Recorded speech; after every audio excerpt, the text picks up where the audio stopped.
Whenever you're ready.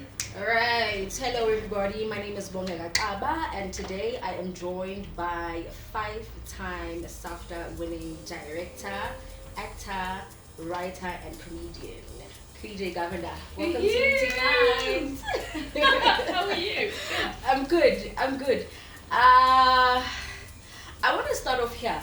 I sat down with Camilla. I told you this, Camilla Waldman, Yes. before, and one of the last questions I asked her in the interviews, and I feel again compelled to ask you the very same question, and the question is, where does your drive to be excellent come from? Because I consider you excellent. Firstly, thank you for that compliment. I think in our industry, everyone, the recent trend that I see everywhere is, oh, it's so important to fail. It's so important to learn from failure.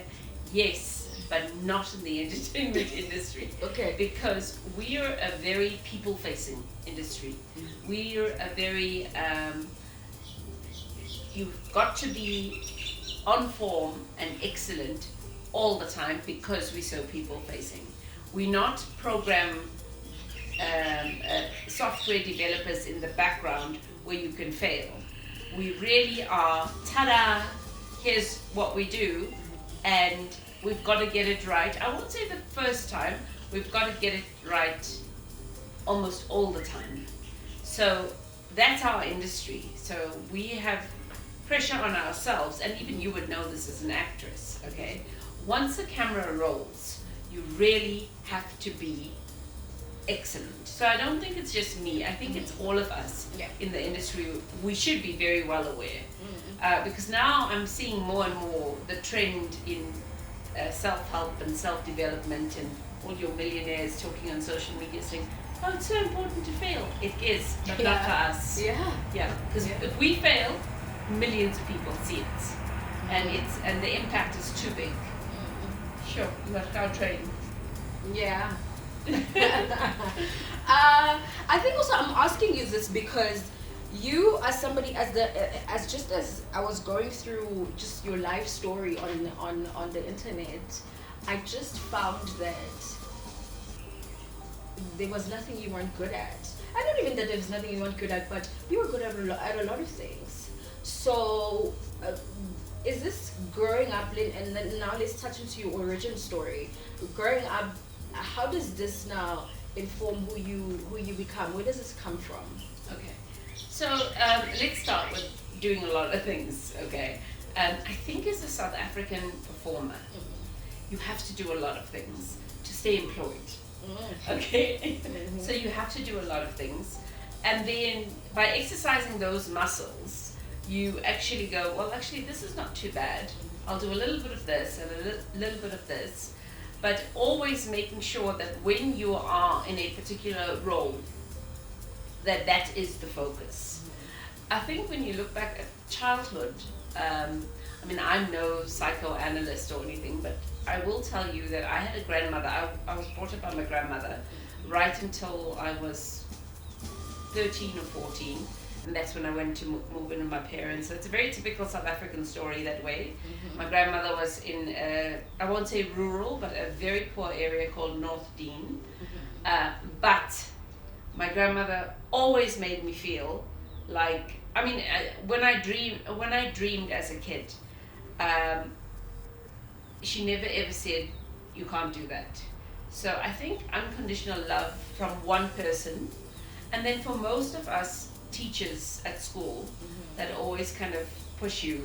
Recently I was talking to a friend of mine who's a teacher, and I said, those are the people that can make or break you in life as your teachers. Because, it's just somebody saying to you, I remember at university I had one lecturer that said to me, Krijay, you're very good at writing dialogue. It was just a passing comment, but I've forgotten so many things at university, but I remember her saying that. And even if I'm not good at writing dialogue, I'm writing so much dialogue because somebody said to me, hey, I'm good at it. You just need a lot of genuine positive influence and love. And that's not to say there aren't kids and people that have succeeded in our industry and other industries that have the absolute opposite. But I think my personality is a personality that needs reinforcement, and I had tons of that from my grandmother. And then I also had parents that were very unconventional. So not typical Indian parents. Oh, okay. Like my mum wanted me to do ballet from a little girl, and yet they had no, and we all went to public schools, but she always like drove me and entered me into things in like white areas during apartheid. They didn't really care. My parents didn't really care if it was. I remember once we went to Queensborough, some milkmaid competition where you had to make your dresses out of milk cartoons. And she did. And she made a dress out of milk cartons, and I remember huge stares at that point because we were the only people of color that came to this thing. It didn't bug my parents. So my parents were not anti-apartheid activists or anything like that. They were very ordinary people in that regard. But when it came to their experiences in life, they really, really wanted to create an experience and an adventure with their life and their children. So I was very grateful that they were unconventional, and then they never pushed the Indian dream, which is, I'm sure, the black dream as well, all the other dreams, which is doctor, lawyer, teacher. I mean, that they never pushed that with me. And yet I have I've probably become more conventional than my parents were. Than they were. Yeah. Where do you think that came from for them at a time like that? Also, what kind of stock? And I like to say I come from somewhat good stock. Yeah. But what kind of stock do you come from? No, I don't come from good stock. I definitely come from rejects. I don't think my mom would appreciate me saying that, but rejects in a way that they never really cared about what other people thought of them. My mom was the first female and black in the broader sense computer programmer in South Africa, but she never went to computer school. So that movie Hidden Figures is very much my mom's story, where she was working at a computer company and then she learned on the job, and then she started developing computers, software. She started working on some of the big computer languages of that time. And when I was little, I used to go to work with her and see these mega computers that she used to work with. And then my dad was he was a real odd person. He didn't grow up with a mum. He's very, very intelligent, I think, and then a huge risk taker. So I think this is all good stock, Krijay. Oh, no, risk takers. Yeah, no. Yeah. These people sound like They were huge risk takers. When my mum was pregnant with my sister, who was younger than me, my dad came home and said he quit his job and he bought a truck. She almost fainted. Yeah. Because she had me and she had a kid on the way, and he quit his job and bought a truck. So they were very big risk takers, but they're also very Christian. My dad especially, very, very Christian. He's never watched me do stand-up, ever. Yeah. We kind of had this untold agreement. Yeah. I think if I knew that he was in an audience for stand-up, I would be more comfortable doing stand-up for King Charles. But if I knew that my dad was there, because the way in which he would have viewed the comedy would be through ultra-conservative Christian lenses, and he wouldn't have liked any comedy. So. Yeah, let's actually skip to the movie material, because I think that the kind of theme that you speak of is the theme on the movie. Material. Look at you! Wow, what a segue! Wow! Nobody's ever done that, by the way, in interviews. We started at the beginning. No, because your character also had to kind of give support in terms of the character that was trying to find his way into comedy, and how does that then relate to you as somebody who, And also, no, wait. Let me ask. Actually, I'd never thought about that, but that's actually my grandmother. I paid my grandmother. I didn't know at the time, but she was very, very supportive of anything that I did. Yeah. I mean, yeah. But you see, I really do have, especially my mom, because my dad is late now, but I have a mother that if I go up to her tomorrow and say to her, you know what, I was thinking of going into the banking industry and I want to open up this new bank.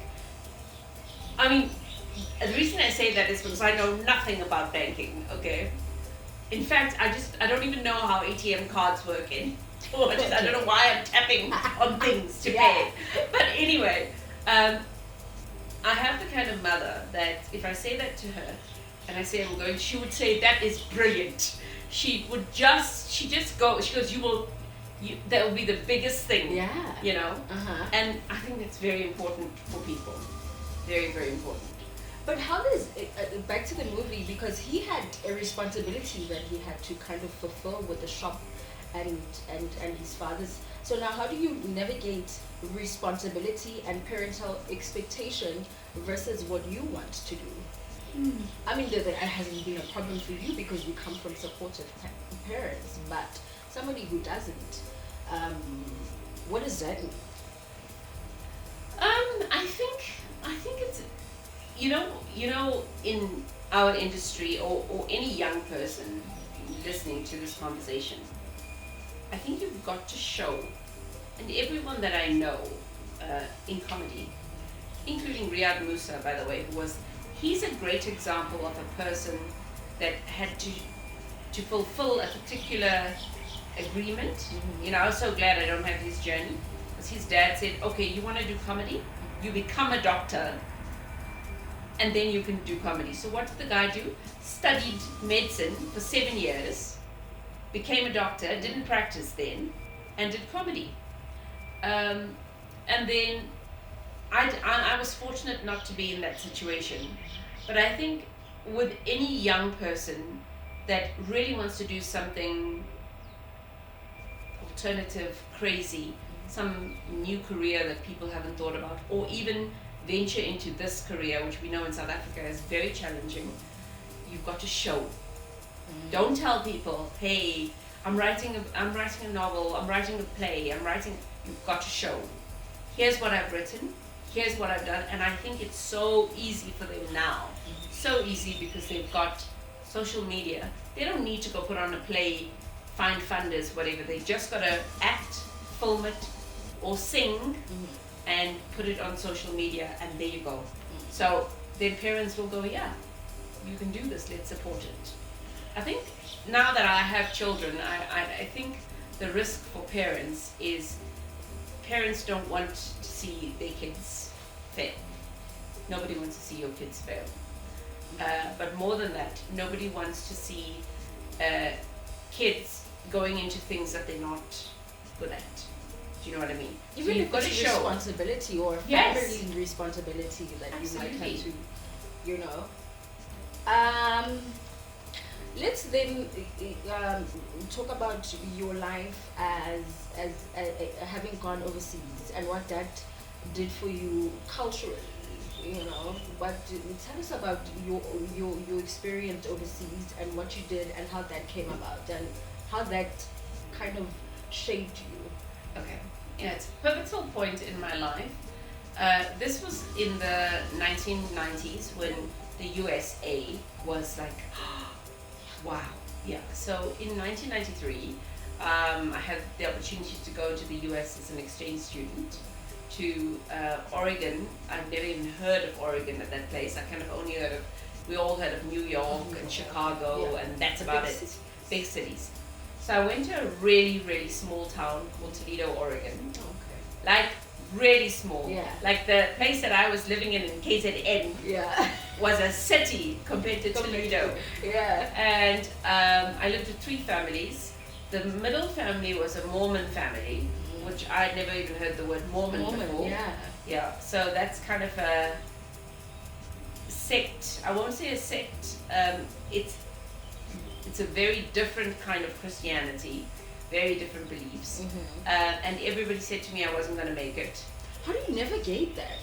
Well, everyone said that you were going to probably survive 1 week with this family. Mm-hmm. And what subsequently happened was you get 3 months with each family. So you're meant to have 4 families. I got on so well with the Mormon family that we cancelled, and I stayed most of my exchange with them.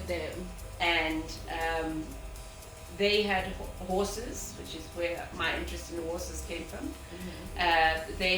They sort of had like a semi-farm. There were chores, but just the most incredible human beings I've ever met in my life. And Mormons are known to have very big families. So if you've got 6 kids as a Mormon, that's a small family.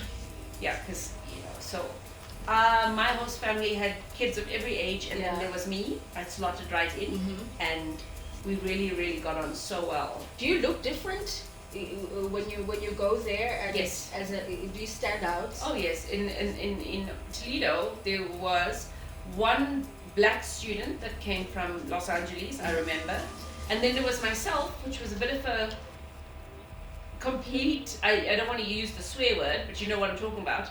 South African Indian, they didn't understand it. Yeah. And so at that point, the world was much more closed. Yeah. So I just said, yes, I'm South African, no social I'm African. media. There was no social media, so they couldn't understand it. Yeah. And I really did enjoy my stay there. It was like being in an American high school movie. And I went to prom. Oh, really? And that year was the first year that they allowed people to come to prom without dates, because usually it's a big thing. Yes. And then I had a friend and my host sister who didn't have a date, and then I was like, why can't we all go together? Because that's what we do in South Africa, right? That's what we just that's go. What I did anyway. Yeah, you just go. Really? Yeah, we went as a group. Yeah, and it's so much more fun. It takes all the pressure off, and we had the most amazing prom ever. I mean, and there are lots of kids. Then it became a tradition at the school. So so that, and then there were pivotal friendships and moments in the US. And I think one of the biggest things is learning independence. I've never had a problem with confidence my whole life. I mean, things just never scare me or frighten me. But independence is something that it's slightly different. I don't mind talking to people, but just being on your own and taking care of yourself and making sure that you fit into different situations is a very big learning experience for a director. Yes. What does it teach you though? What does it teach you to go overseas and just be with a different without any cell phone contact? So only letters at that point. Oh yes, the lost art. I'm gonna ask you about that later. But what does it mean? What does it do for you when you leave your country and you leave your family and you travel by yourself and you go into a space that's completely unknown to you? What does that do for you? I think once again, I never felt lonely on exchange, and that's also coming from a family that, in our family, we have a saying that is, do it the hard way. Which is, if you want to learn how to swim, sure, here's a couple of swimming lessons, and after that they take you and they throw you in the deep end. So I was very used to that kind of, oh yeah, you can do it. Even when you couldn't do it, you were told, oh no, you can do it. Yeah, no problem. So that has served you well. It has served, and for me, I hope I'm that way with my kids. Except the world, everyone says this line, but it's so true. The world has changed. And one of the biggest gifts in life is hardships, and there were a lot of hardships then. There was a lot to prove, especially being a person of color. There's always a lot to prove. Up to this day, I say to all my friends, I said, we still have to dress decently to the airports. This idea that, no, not anyone can fly. You want to be treated well at airports? We still have to dress well. You can't come there with your shorts and your flip-flops. You gotta. So, but the world has changed, and at the same time, it's changed in ways that are not always great. So I think now, while I'm telling you that if I was a young person, I would be on social media showing my craft. I think there's a lot of worry that an anxiety that has crept in, which we didn't have growing up because we had one enemy, and that was apartheid. Now there's a gazillion enemies. Yeah. What happens when you come back? Where do you go? What do you do? Where are you headed? So when I came back, I went straight into university, like straight into university. I remember, I think, landing 2 days later, my mum and my parents had no interest in what I was studying. Absolutely no interest. Which at that point was drama, politics, Jewish studies, and English or something like that. Okay. And I loved all those subjects. And I did Jewish studies for... My dad always, when we were growing up, always said to us, in order to understand world events, we always needed to watch the Jews. I mean, and then subsequently, if you want to understand South Africa and wealth development, and it's Jewish people that used to be here that built a lot of the retail industry and all of that. So that was I sound like it was a great, well thought out decision, but I remember going, let me study things that are not common. So I never did want to do psychology. I did classical civilization then. I just wanted to do things that would broaden my mind at university and not things to finish a degree. Whereas I married somebody that when he went to university, he just wanted to get the degree. For me, I think university was and is, and everybody should embrace that, the most exciting time of a person's life. Because you can really engage with ideas and people. That's the only place where you have the luxury and the indulgence of sitting for an hour and arguing an ism. You can't do it anywhere else. And you were debating. You've been debating since primary. So yes. My gosh. You know that too. Yeah. You and your husband were debating in primary. Yes. So you are somebody that very much, I think, has a room and is able to speak her way out of anything, I would think. Yeah, sometimes I speak a whole lot of nonsense, but I present it in such a lovely way. Yes, that's the point. That's the point. I think the point is to have a presentation that is palatable, but you can be saying anything. True. So when you are done studying and now are leaving Durban and coming to Joburg, because you're from Durban and now you have to come to Joburg. I mean, it's a big city, but you've already done other things. But you're coming to Joburg to do what?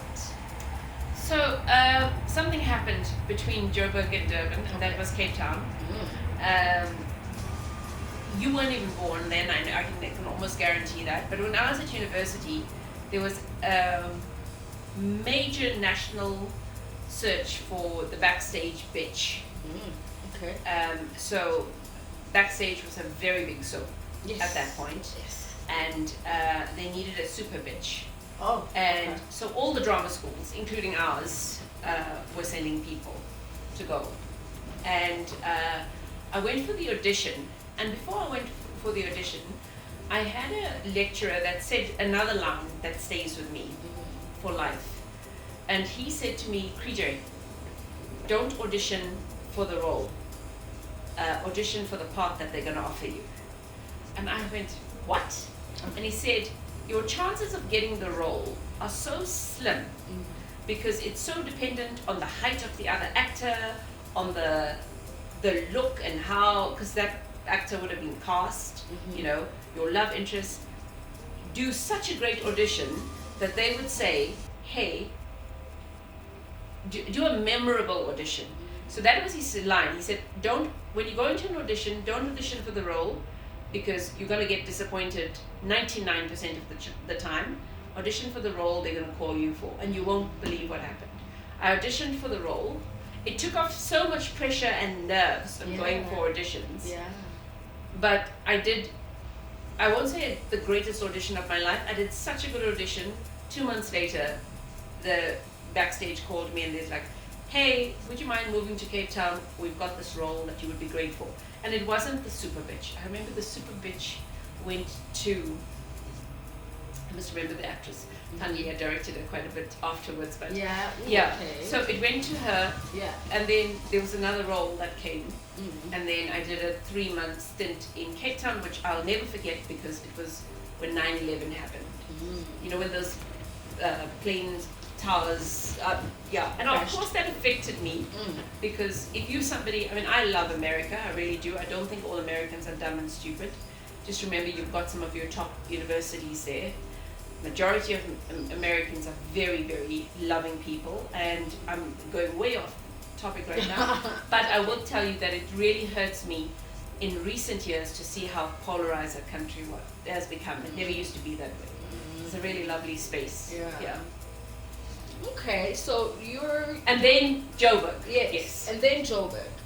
Okay, so you're already acting, and what are you seeking in Joburg now? What are you coming here to do? So I never thought of Joburg. Listen, Johannesburg is, if you're young and by yourself, is a very intimidating city. Very. Yeah. And I don't know if you're coming from Durbs. You know, Durbs is really what Durbs is. It's laid back. It's a small pond. Oh, that's the best. Yeah. and when you work in Durbs, it just always feels very authentic. So I know that a lot of the projects that I would want to do in future will take me back to Durban, because I think that place is special and it's got a lot to offer. It's probably the highest concentration of people of different cultures in the smallest space in our country. That's Durbs. And that's mixed with humidity and heat. Oh. All right. No, the humidity is. Next level. Yeah, I know. So when I came to Johannesburg, I think I found what I found intimidating was the roads.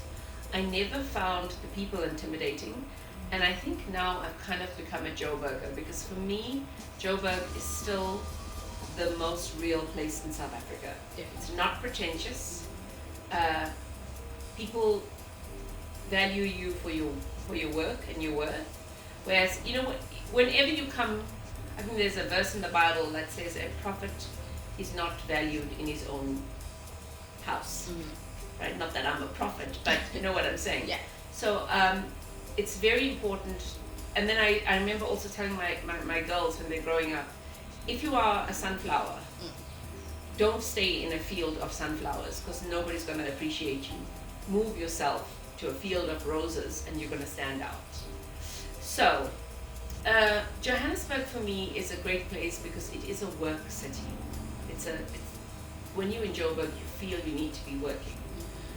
But it's also a non-pretentious place, and it's a place where we can make things happen. We really can make things happen in Johannesburg. I was first intimidated by the roads, but that was about it, not by the people.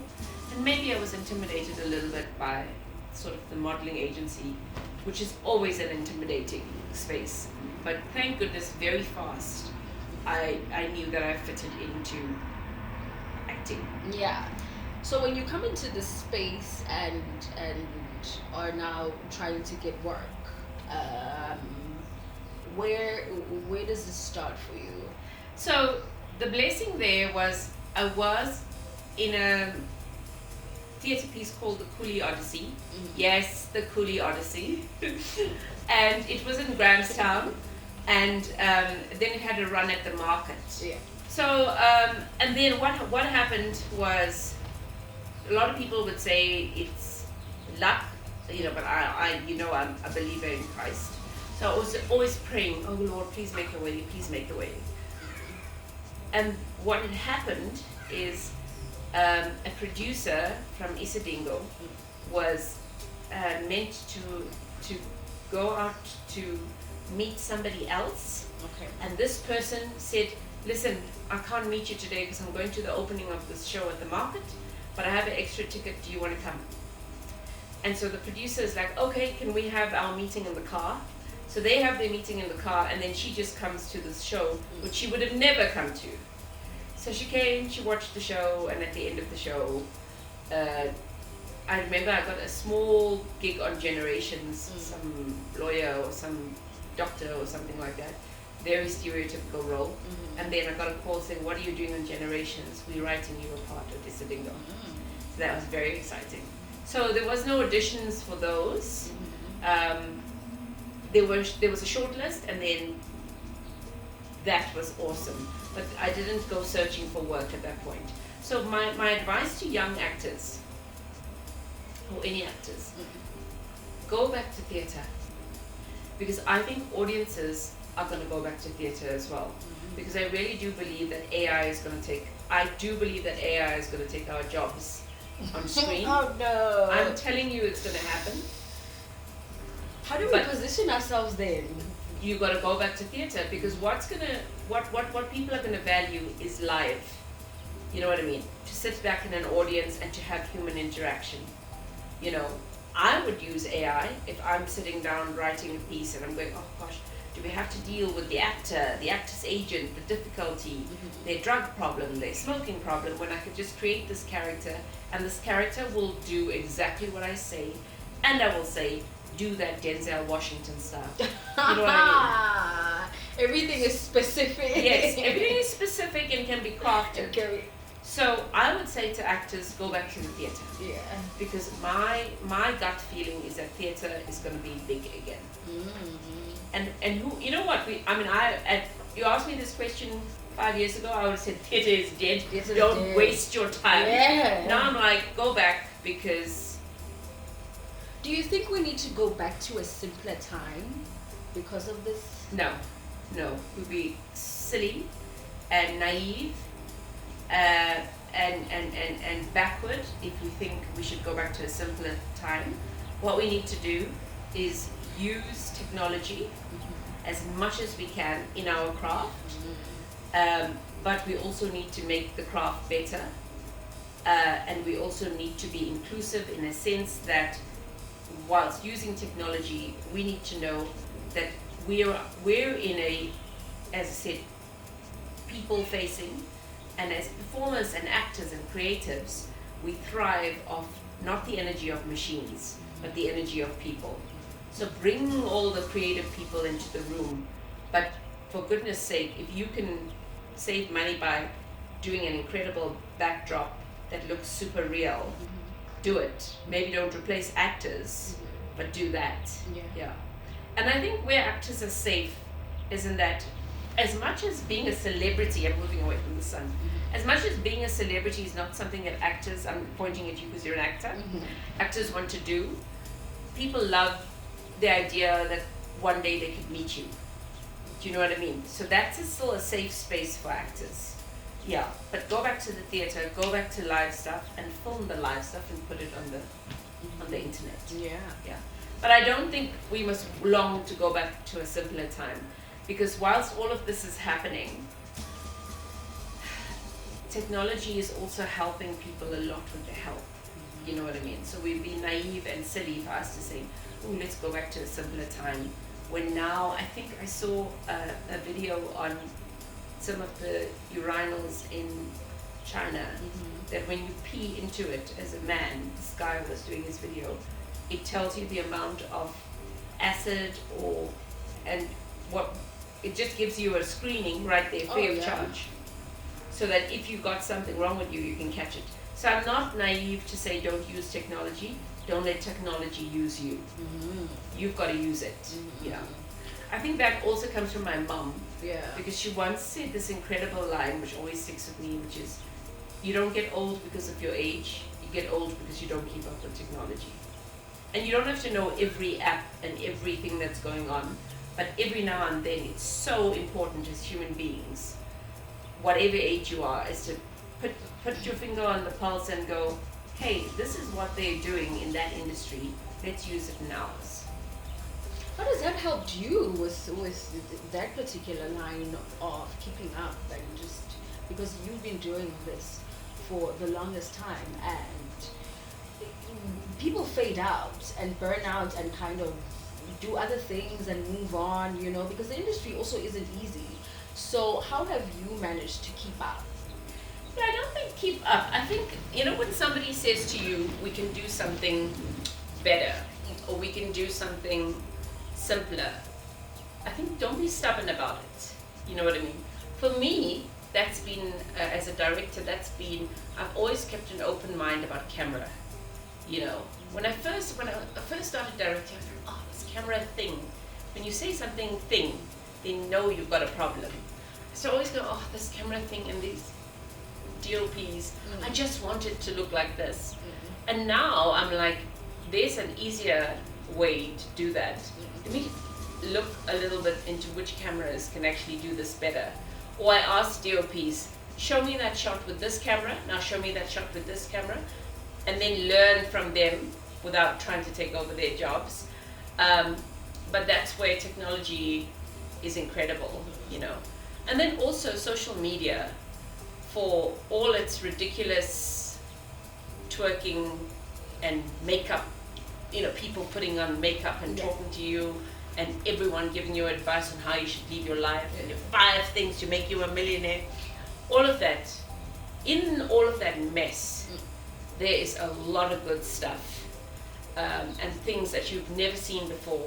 And particularly for people in our industry, if you sift all that noise out and focus on the experts and see what they do and watch shots and watch interviews, I mean, you just have moments where you go, oh my gosh, I've never thought of it like that. I've never seen a shot like that. And that kind of stays in your head, and then there's always an opportunity. So it's almost like a library of things that are swirling around, and then you've just got to be selective to push the noise away. But at the same time, for us, it's very important to be, I won't say on trend, but to see what's affecting other people, so that when we write stories, we include that, I would say nonsense sometimes, but we include that because that's mainstream, what's affecting society. And we go back to that old line of art can always be a mirror to society, or vice versa. You take your pick. I'm gonna move on a bit here, and I'm not here to allow or disallow anything, but I'll allow some diplomacy here. Okay. What is telenovela hell? And because you said this in an interview about this, and what is telenovela hell? And where are we currently? We're in telenovela hell. We are in telenovela. Telenovela hell is, look, telenovela has served every single person that's worked in it in South Africa tremendously, because it has given us a chance to exercise our craft every day under the most ridiculous amount of pressure. And therefore, now, if we do movies, or honestly, you can throw any script at me right now, and I won't be intimidated by it, because why? I worked in South African telenovela. What does that mean? Let me tell you what that means. The expectations are, you have got to perform in South African telenovela at an A level. But nobody gives you all the textbooks, nobody gives you a pencil, because they don't have budget for all of that. For all of that. And they also say to you, you have to finish this exam it's a 3-hour paper, but you have to finish it in 1.5 hours. That's telenovela hell. I won't say it's producers getting greedy. I won't say it's channel getting greedy. I'll say, when you do something and you agree to doing 15 scenes a day, remember that's the new benchmark. So the next time they see you, it's like, can you do 16 and 17, which puts a lot of pressure on the machine. And I think it's very important for us now to go, you know what? I'll tell you why telenovelas work. They're a safe space for people who love characters. That's why I think South Africa needs sitcom. more than anything else. Desperately, Krijay. Desperately, and I don't understand why we're not doing it. Yeah. But it's because you can do sitcom like telenovela. And I think that telenovelas in South Africa that have worked have been the ones that have put in a bit of humor in it. But telenovelas are a great space for South Africans who love a character, and every day when you come home, you want to see that person for those few minutes who bring you joy. That's the beauty of telenovela. It's maybe not connecting with that person, maybe that's who you want to be or aspire to be, or that is the person that makes you laugh. But that's why it's a safe space for people to come at a certain time and connect. But why I think the telenovela needs to die and the drama series needs to come back on and sitcom needs to come back on, because attention spans have changed. So nobody invests 1 year of their lives. I mean, you look at The Bold and the Beautiful, that wasn't a telenovela, it was a soap. It was a soap, yeah. But people around the world invested. I don't know one day if somebody's going to sit with us and go, how many hours of this did you watch? You know what I'm saying? But I get why they watch it. Mm-hmm. And I had a really good learning lesson when I was a kid. Yeah. I went with my grandmother, who suffered from high blood pressure or something, to the doctor. And then I remember him saying to her, at 6 o'clock, I want you to switch on the TV and watch this show. And he told her to watch a telenovela. That was his remedy, because at that time her blood pressure drops. Yeah. Because she was a big worrier, worried about the families and worried about this. So it brings us together. It does. In a way that I think we need a sitcom again, Krijay. We're tired. Yeah, you write it. Oh, I'm keen to direct it. Krijay, please write. I actually sent Mandla from Black Brain a message the other day, and I just said he's probably busy shooting something bloody at the moment. But I actually said to him, Mandla, come on. Yeah. Because he was doing so well with Ses Chopla, with Tandeka's Diary, City Sesla, and then Ses Chopla, then Tandeka's Diary. I think there's no money in it, but I think there was no money in it then, because it was it was your conventional SABCs but now TV's changed, and I think you can stream. So for me, sitcoms make so much sense because they're so easy to shoot. You really can shoot two episodes of a sitcom in a day and a half. Oh. You really can. Yeah. And I wish I could say that to the money people. You guys we're sitting on gold, but nobody wants to dig. Yes, because I think also we come from a time when we thrived on sitcoms. Those sitcoms. South Africans love to laugh. To mind, Isidingo comes to mind. Yes, we loved to laugh, and we've missed that. That's why I think we're also kind of repeating them now. I don't think this generation should be aware of those people at that time, because we should have our own now. We should have our own insinuities, or that's absolutely. It's so funny that you said that, because there's a Amapiano song that my kids have played to me in the car, and it's good. It's nice. Yes, that one. Nice. Yeah. They've got no context of where that comes from. That is. I was like trying to explain to them. Yeah. That was sitcom. Yeah. And that that's an iconic line. So it's not what you think it is. Yeah. Yeah. So I hope somebody listening to this would do sitcom again. No, I think comedy. And here's the funny thing, right? We're a funny nation. Yes, and absolutely. all our comedians, Trevor Noah being the cream of the crop on top, but all our comedians have made it and make it big when they go overseas. But we are still doing heists. We are still doing hijacking. We're still doing murders. Do you know what I mean? So, yeah. No, I think in terms of going back, that might be a place we might need to go back to. Like, let's go back again to your time at Isidingo, when you became when you had that first on-screen kiss as a couple. Let's talk about that, and then I'll follow up.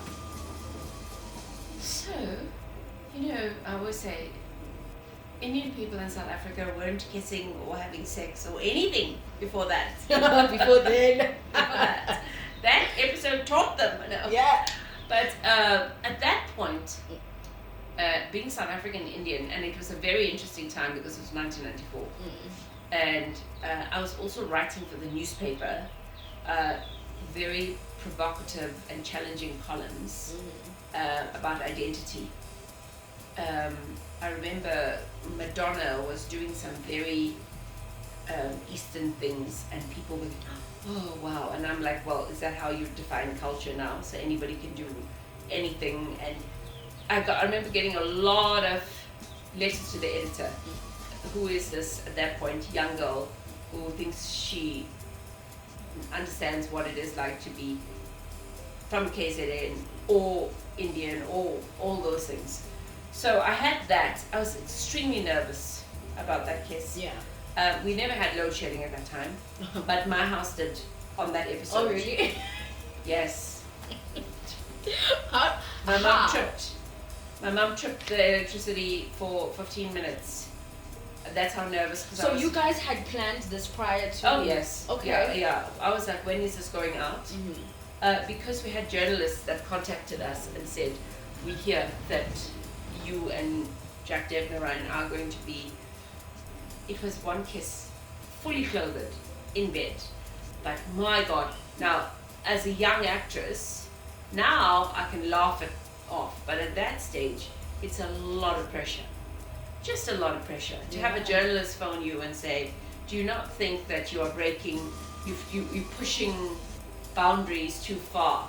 You know, it was awful. So Jack, obviously being male, he never had any problems. I had all of that, and then I had because newspapers were big at that time, all the newspapers calling me up. So there was so much anxiety. And then I remembered that when we shot the scene, the director that we had didn't even say to me afterwards. I didn't want him to come there and say, are you okay? You know, because it was one kiss in bed, which sounds ridiculous now, isn't it? No tongue or anything like that, but anyway. And I remember thinking then, and also a very important moment for me as a director then, all I wanted him to say was, that was good. That's all I want. Not my acting, not everything, because he knew how we were feeling about this thing that was going to go out on air. We just moved on to the next scene, and I was shaking in the dressing room as an actor, shaking. And then I was so aware of when that was going to be on screen. Firstly, I had to deal with my conservative dad, so we switched the lights off. Oh, you switched the lights off for him? For him, yes, yes. I wasn't even living at home, but my mom switched the lights off. Oh, what happened? Oh, great. Wow, oh, shame, we missed the episode. Back that time, you would go to the main switch if there was something wrong. You wouldn't think there was load shedding. There wasn't. So, anyway. So that was huge for me now when I look back. Yeah. And then there were articles in the newspaper about how we were losing our conservativeness as a culture. Yeah. Because now we were kissing on screen. Because remember, also Bollywood films then were very conservative compared to what they are now. And nobody understands that South African Indian actors are like, in my opinion, the most marginalized group of actors in the world, because we would never make Bollywood. Firstly, we don't speak any of the languages. Secondly, we can't relate. We're not the look. We are very real actors. And then that was the kiss. And funnily enough, the 2 weeks after that, I was really getting married. 2 weeks after that. Yeah. I didn't even think of in-laws or anything like that. They just happened to be super cool people who didn't mind, and a great husband, you know, who completely understands what set is about, and you know how, you know, I always have to tell actors who have possessive partners as a director. There was a couple of actresses, and now, yeah. Oh no, my boyfriend, he just doesn't like me to kiss. I was like, bring your boyfriend onto the set. Yeah. Now, I explained to the guy, you see the guy she's kissing? he is not interested in her at all. He is only interested in how he looks kissing this girl. Trust me, he is not interested in her. He really is interested in himself. Yeah. And whether he comes across as a hottie. Yeah.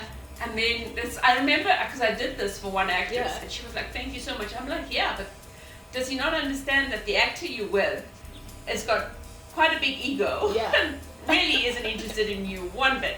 But I think also because we see it on TV and it's so super real. romantic. That So real. Yeah. the technicalities of it we don't Yeah, really understand. it's real because it's magnified. You have to always remember that. The camera is not interested in you acting. The camera is interested in your magnification of a moment. And so, everybody knows it's not real.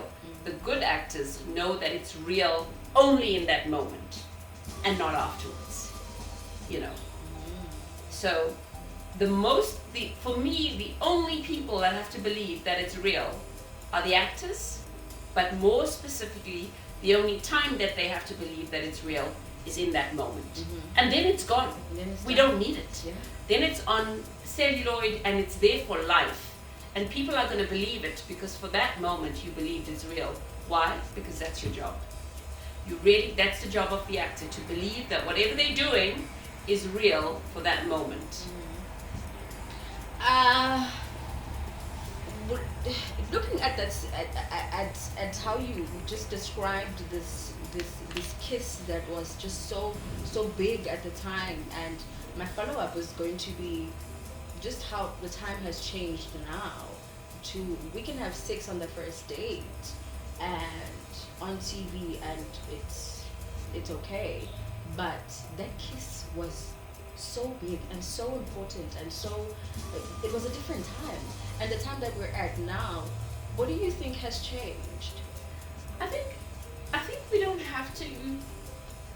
You know, for me now, I think intimacy on screen has got to be very, very specific. Not because, and there's a few reasons. One of that is not because you can. So people shouldn't just have sex because they can.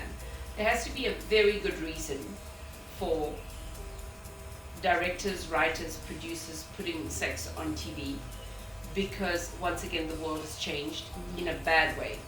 So now that I'm a little bit more older, can I get a tissue? I'm going to answer this question again. I'm dripping. See that serviette right there behind you? I'm dripping with the sun. Can I answer that question again? Yeah. I see you also sweating over there. I know he sweats. Yeah. He's a sweater. Sure. The sun left and then I could just feel the drips. No, it's just warm now. Yeah. The sun is gone. So I think now, in 2024, you've got to be so intentional on why you are showing sex, because there's so much perversion going on. I never thought of this before, and now it kind of bugs me for various reasons. One is I have children. Do you know when they say that when you are watching somebody smoke, as a smoker, then the chances are after you watch whatever it is, and in your moment of weakness, which most smokers have, then you will go out and light a cigarette. The same as, like, we know that with advertising, right? That you are going to look at a burger and think, oh, I should have that. Yeah. And then recently when we were shooting something and I went, we can't have, well, there was one show that I kept saying, oh, put me on that show. And they were like, Krijay, no, I don't think it's a good fit for you. But recently when I was watching something, I thought the same thing. I thought, if you do unnecessary sex and then you've got an addict or somebody that's quite a pervert watching this in a space where they have access to kids or young girls, and in South Africa we know it. I mean, if I tell you how I grew up, with the number of neighbors and people that were in and out of each other's houses and watching TV and inappropriate times and inappropriate touching and all of that, in the township that I grew up in. Yeah. I mean, that hasn't changed for a lot of people. Mm. So I watch that and I go, then we've got to be super careful. So, you know, it's not just, two people going at it. How do we tell the love story without it? There's so many ways to tell love stories without sex. There really are. That's where we've got to get creative. And I'm not saying don't show, I'm not going to be a prude and say don't show sex on TV. Of course. I'm going to say if you're showing sex on TV, be very careful on, because it's going to be the same as showing a person smoking. You know what I'm saying? Mm-hmm. You don't want people to watch your show for the sex unless your show is about the sex. Yeah. Do you know what I'm saying? Yeah. And then I'm also just not a big fan of, I think it was Game of Thrones. I've only managed to watch the first episode of Game of Thrones. Oh, my really? friends Just were like, one? my friends were like, you've got to watch this. Yeah. After I watched the first, I think maybe a couple of episodes, I was quite hooked on it. And then I went, my gosh, this is actually soft porn. This is soft porn. We are watching soft porn, but you know what? It's done with midgets and people and, you know, of a different time. Yeah. So I just think we've got to be very careful nowadays. We really, really do. Because they're predators. And, okay, in defense of Game of Thrones, in our community, it's quite far-fetched. But when we are doing our stories and our telenovelas, we just got to be a little bit more responsible. Yeah. What does being a clown teach you about staying in character? Because I kind of think it's gonna teach you a lot. About being a clown? Yeah. Even at that age. My mom, last year, I phoned my mom. I was working at a corporate, and I had Rufense, a makeup artist, come home, and I said, Rufense, I'm really not in great shape. Just do whatever you have to. So she literally painted me. And when I got in the car, I was like, hey, wait a minute. I did this when I was 12 years old. I had my face painted and I was on my way to a kiddies party.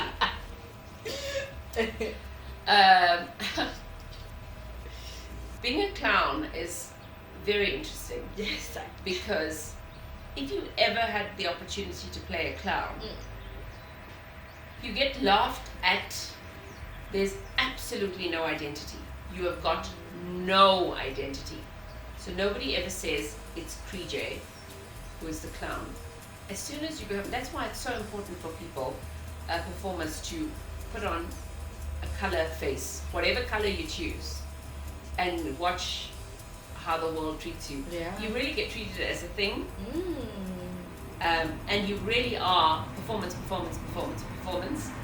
and nobody sees the person in there. Do you know, when I used to work years and years and years and years as a clown, I used to work every weekend as a clown. I was such a rich kid.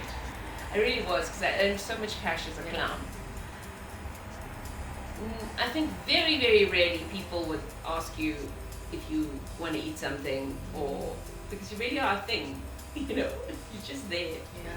Yeah. And you see the world, and what's beautiful about being a clown is the world doesn't see the individual. They only see the clown. And everyone calls you the clown. The clown. You know, move the clown there. Hey, clowny. You know, it's really, really fascinating. It's a way to be a part of the world and completely be void of an identity. Where did this come from? When did you decide that you were gonna paint your? There was a party. The clown didn't rock up at a family party when I was 10 years old. And then I went into the room and I put powder on my face and I came and I just did it. And then it never stopped. What is the Still routine? hasn't stopped. What is that routine? The clown routine. It still hasn't stopped. It hasn't stopped. Bloody circus. So, what does that routine look like?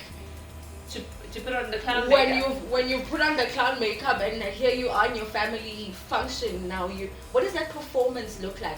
And also, how does that performance, because it relates to your stand-up comedy, because I'm bringing it to that because I think stand-up comedy is a lot of performance, and sometimes you have to be characters or a character. So now how does that Stand-up comedy is very different to being a clown because stand-up comedy is all you. So your identity, I just said one is void of identity completely. The other, it's not, acting, you can sort of, I don't like that term because I think you don't hide behind a character, you bring things to that character. You breathe life into that character, but you could always say, oh, that's my character. But with stand-up comedy, it's all you. It's your opinion. So very different. It's the absolute opposite of being a clown. Stand-up comedy, when you look at it, is probably the most scary form because it's all you, and it requires you to be so vulnerable and to think very, very, very quickly. When things are going south with stand-up comedy, I like I said, I don't believe that you could say, oh, I'm going to fail. You've got to go, okay, this is not working. There's something going on in the back of your head that's like, these jokes are not working. Yeah. This audience does not like this. I have got to change fast. So your first 2 or 3 jokes when you're starting out is to test the audience and which way you're going to go. Not completely improv, because all stand-up comedians know their set. But there is no way I'm going to tell that joke here to this audience because it's going to die. So all of that is going on in your head. It's processing at a rapid pace and giving the audience what they want. And then, the thing about stand-up comedy, it's just giving or asking permission from the audience for you to laugh with them. And once you win the audience over, it's actually quite crafty.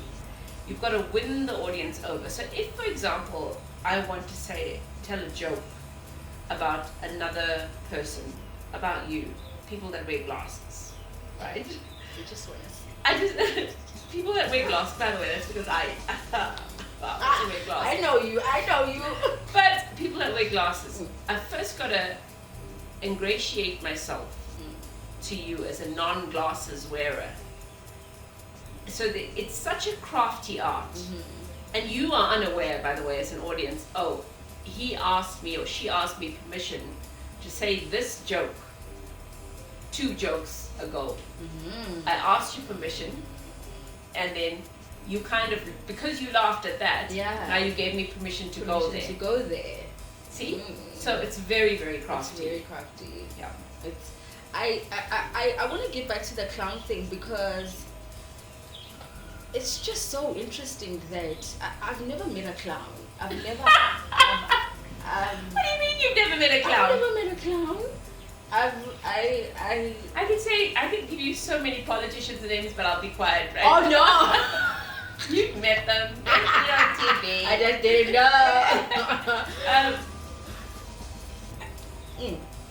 You've never met a clown. I've never met a clown, but I want to go back there because it's such an interesting thing for me because you spoke about how the first time is you went and put on makeup. It's a family function, and here you are now performing this set. What does the set look like? I can't remember. What is? Yeah. But the only thing is, I suppose I know my strength, and my strength is that I understand audiences. And that comes from being a clown. So in order to understand the family, I knew information about the family. So I was like, okay, here's a chance for me to say it. Yeah. Okay. And it worked. Yeah. And you started gigging. From there. Yeah. Okay. Non-stop. Yeah. How do you go about building credibility in this industry? I think, it's such a tricky one because you could say you want the work to speak for itself, but the work is collaborative, and there's a lot of times when the work does not turn out the way you want. So people might think, oh, this is a great series. I think that's where awards kind of help a little bit. When you win an award or something, then it's like, okay, your peers and people in the industry have noticed that you've worked well on a project.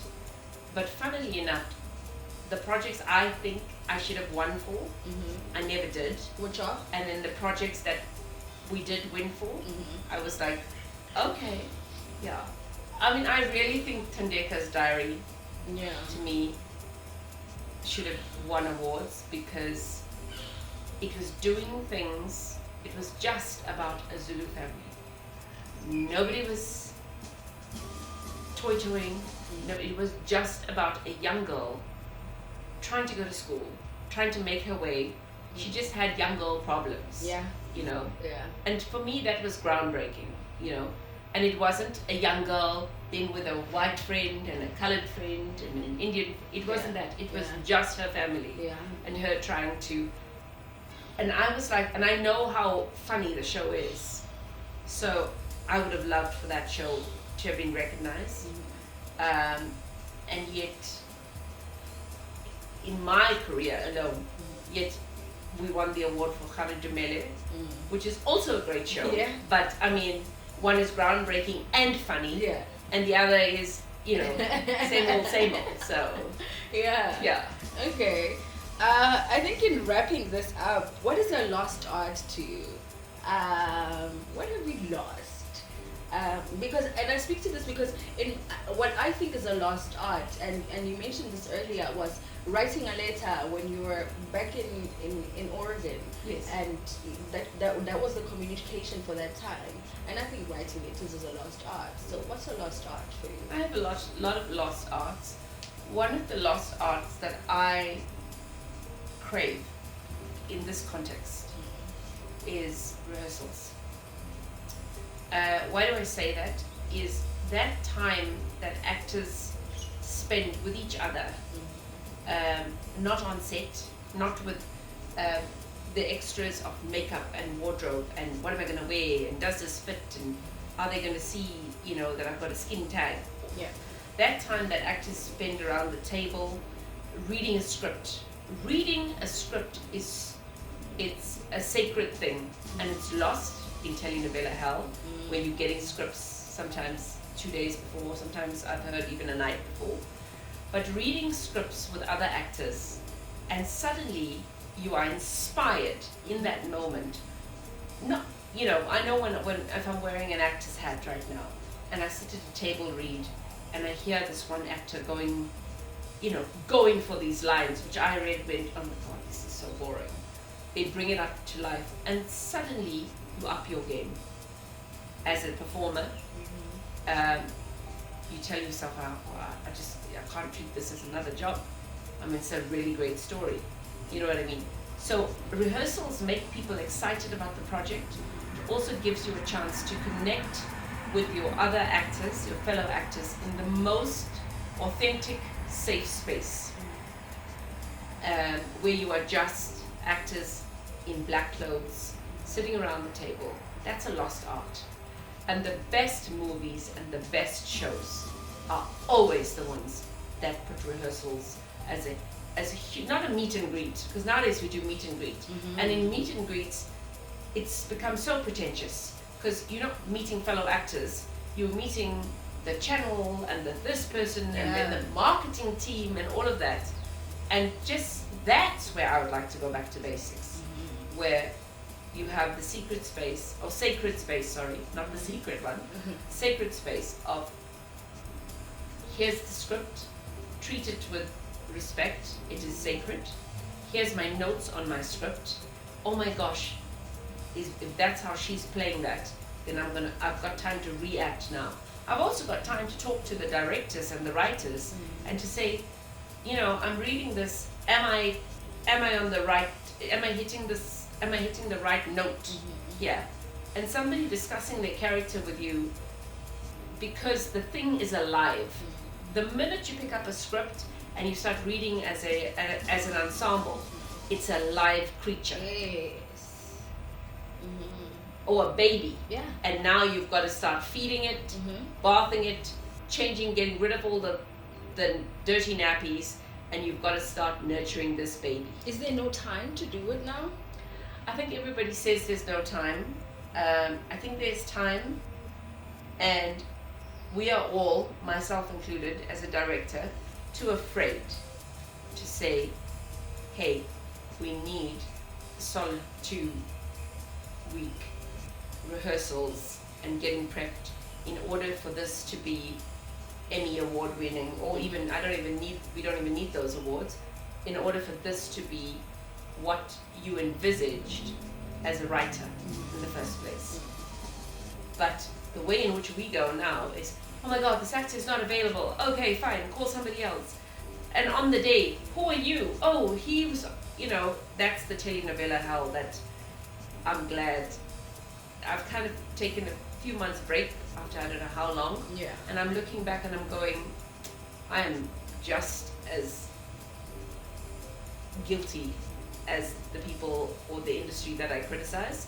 Because when you're in it, you've got to make it work. You know what I'm saying? But it's nice to step away and go, no, hold on. We really have got to take time to make art again and to make sellable art. Yeah.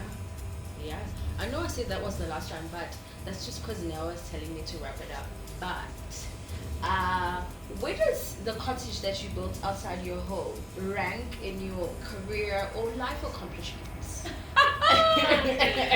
At the moment, 0. 0. I'll tell you why. Because I know, because that interview that I did about with the cottage, I actually saw it the other day on some platform. Yeah. I'm like, oh my gosh, how pathetic that I'm talking about a cottage that I built. But that was happening in my life at that time. Yeah. And now it ranks 0. But I think it's because one of the things that life didn't prepare me for is kids that talk back. So at the moment, I am in the phase where I just go, oh my gosh, we've created these monsters. Because like you said that, my husband and I were big debaters when we first met. We have produced many debaters. Yeah. And I am like, no, as a director, we know that what the director says goes. Can people not just understand that? No, what the director says goes. So cottage doesn't feature that much. Yeah.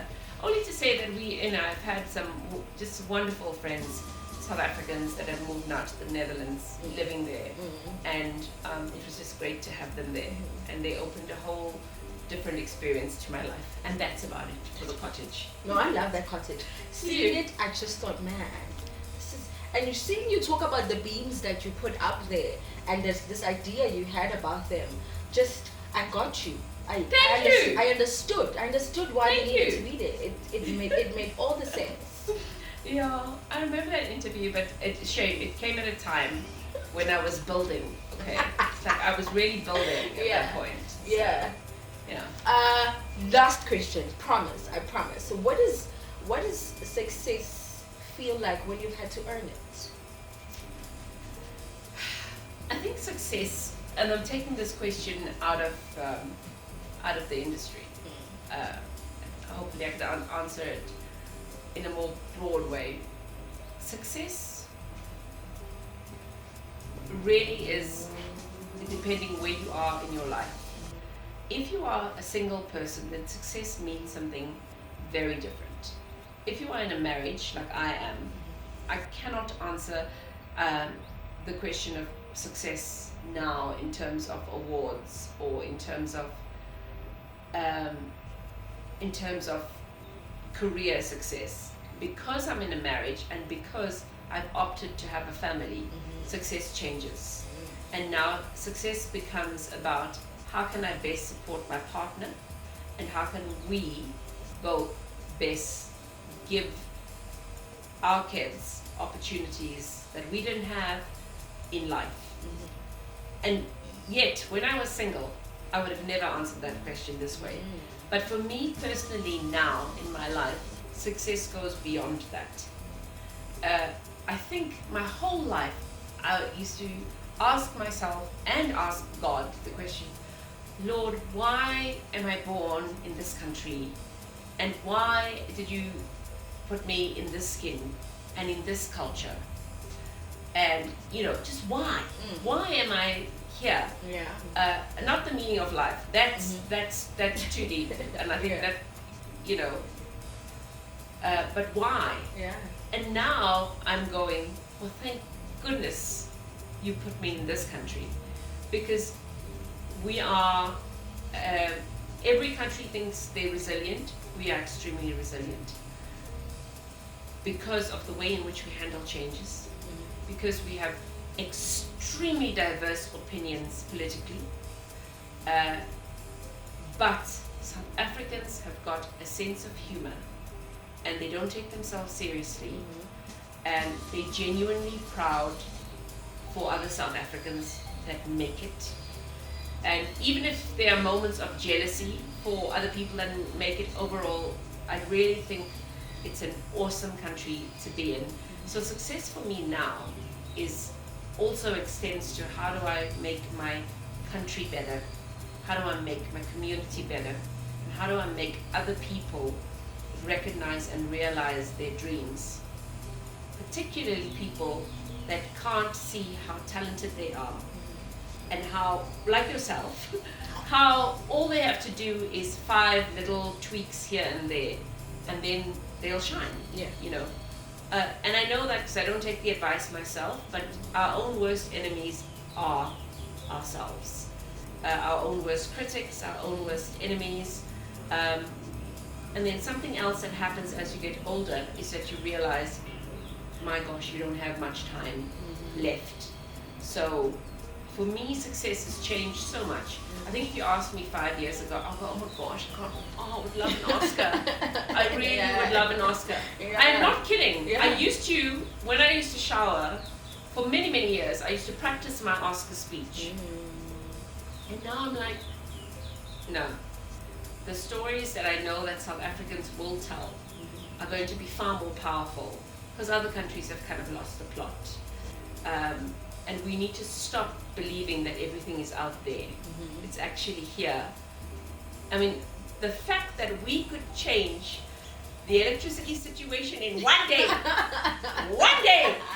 Somebody said load shedding is over. And I believed that things were falling apart and, oh my gosh, we had to be cold from here. But one day, somebody said, it stops here. Yeah. And now look. I'm sitting with solar panels. Yeah. Yeah. Krijay Govender, everybody. Thank you. Thank you Thanks so much for having me.